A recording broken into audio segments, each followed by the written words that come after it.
and welcome to the very first episode of Lyft News, airing on September 15th of 2023. My name is Aydin Tarek. And I'm Ash Allison. And we're your lead correspondents. You're going to be seeing a lot of us from now on, either in the weekly episodes or poking around the building with a camera and a microphone. Our mission with this student-produced broadcast is to inform our community about Lyft events, projects, and achievements, while having a little bit of fun along the way. This episode, you can look forward to our breaking news segment, a quick commercial break, 2 building highlights, and a quick gossip panel to end us off. Well, what are we waiting for? Let's dive in. On Monday, Lyft students and staff from all 3 sessions climbed the 6 flights of stairs from the basement to the 5th floor to honor the heroic sacrifices of the first responders during the 9/11 terrorist attacks. Upon completing one set, each participant would leave a tally mark on the whiteboard located on the leadership floor. This tradition continued from last year and is one that unites Lyft students in remembrance of one of the most immense tragedies to besiege our country. Wednesday marked the 6th year of the Mattoon School District's Green and Gold Day. Middle and high school students participated in service activities at local organizations to help boost spirits and bring students closer through acts of volunteering.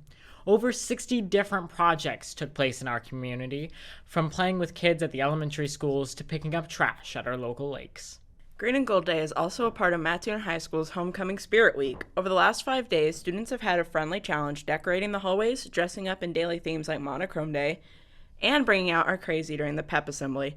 The Homecoming Parade was on Wednesday, featuring Mattoon High School's clubs, organizations, and a Lyft float and fog machine.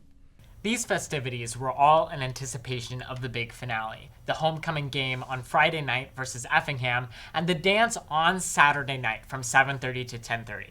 I absolutely loved seeing everyone's stunning outfits there. And now for a quick commercial break.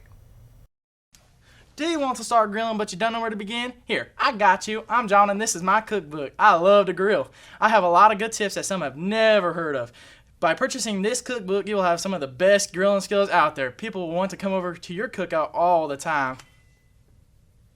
What did you guys think of the commercial? It was made by one of the students on our very own communications floor. I personally thought it was incredible. And now I want Big John's cookbook. But while I try and figure out where to get one, let's jump into some floor highlights for the week. This week on our manufacturing, architecture, and construction floor, our students have been hard at work getting their OSHA certifications. This program trains our students in practicing occupational safety, and obtaining these certifications at such a young age puts our students on a fast track in their respective fields. I absolutely adore robots. Luckily for me and my robot obsession, our HVAC and green energy floor has been working on programming a super cool one. They're teaching it how to detect various shapes without an operator needing to tell it where they are.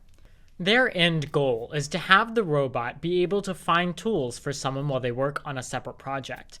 This is an amazing opportunity to have going on, and we are super excited to see where this leads. And now, onto our last piece of the newscast, our Gossip Corner. In this segment, we will talk about drama happening in or around the Lyft building. Let's dive in. Well, okay, so we're on the trailer for Lyft's float, which looks amazing. And we're coming back from the parade, so we're going from Peterson Park, and we're driving to Lyft because we were putting the float up. Mm-hmm. And so he's got it attached to his white truck. It's an amazing truck. I spent most of my day yesterday in the truck. It is a really nice truck. Great truck. It is a fantastic truck. And so we're on our way back. We're driving on our way back. And all I hear see is the wood, just the beams just shaking back and forth. And it was pretty scary as the wood beams were shaking back and forth. And then he starts going much faster, and I look in his mirror. Out of spite? I think it was out of spite, because I look in his mirror and all I see is like this like maniacal grin as he's just sitting there like do. But the wooden beams on the top of the float that held the float together are like, I can see the nails loosening on them. It's like a horror movie. And then all of a sudden I hear a thunk, and one of the wooden boards on the top just fell down and almost hit one of our students, but we're fine, we caught it. And a few seconds later I'm like, we're fine. A few seconds later I hear thunk, and I see another wooden board fall down, and at this point our entire thing is shaking, and we're not even halfway back to Lyft. And so we're all sitting here like screaming and crying on our way back to Lyft, and people are just sitting there taking pictures and video and like not doing anything. That sounds fun. Well, we're glad you're still here. I'm glad I'm still here so that we can shoot This wonderful newscast. Well, that seems to wrap us up for this week. We've covered a lot of ground, from the stair challenge to Green and Gold Day to an amazing robot. We are so excited to produce more of these. If you have anything going on with your floor you believe should make it into the next news week, we would love to hear it. My name's Ash. And I'm Aiden. And we'll see you next week.